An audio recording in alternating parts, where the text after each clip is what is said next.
Hello everyone, and welcome to my latest review. This time we're going to be reviewing the Series 6 Deadpool by Toybiz. Oh wait, did I say Toybiz?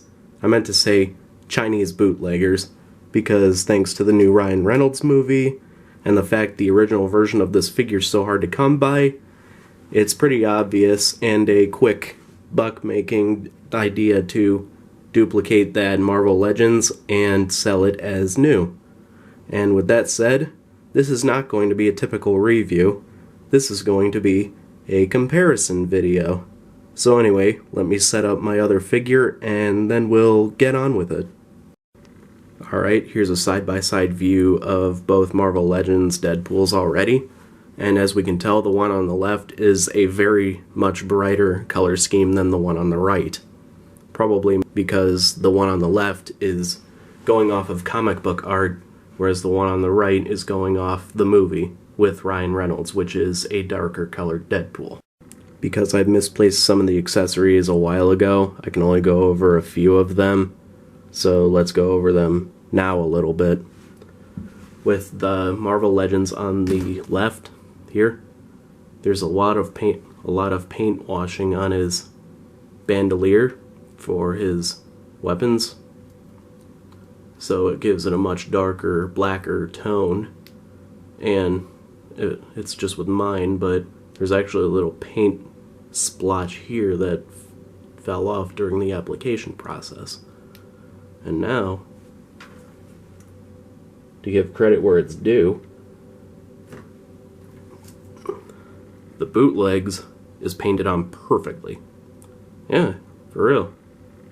There's not as much paint washing on the bandolier as there is on the Toybiz version, so it looks a lot lighter than it really is. And now, I will set him down and review the one other accessory I have. Alright, standing in their respective spots, we have their replacement heads because both of their heads come off, which is a nice feature. Now, immediately you can tell a bit of difference between them because the one on the right is the bootleg and it's a darker color than the one on the left. Also, it doesn't look like there's as much paint decals on it or as much detail put in because the inside of his mouth doesn't have really the teeth individually outlined. I don't know if you can see it, but I'll try and push these a little bit forward. And it's like one tone of color, whereas with the official Marvel Legends Deadpool, there's some color to his lips, actually. So it looks like there's a difference between the tones of his face, and there's a lot more paint in his face than there is in the bootleg one. So with that out of the way, let's go over the articulation of the bootleg one because there actually is a little bit of difference.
One small articulation difference between them is that a bunch of this bootleg's joints snap into place with a click, as opposed to the regular Toybiz Deadpool, which is a smooth glide on all his joints. So, with that being said, this is not a bad figure. It's definitely better built than most bootlegs I've got. Snake. But, yeah. I mean, if you lack the funds to get the original one, this is a good one to get because he's got everything with him and his accessories are actually built pretty well. Alright, well, I'll let you go now, and hopefully I can make more of these reviews. Bye!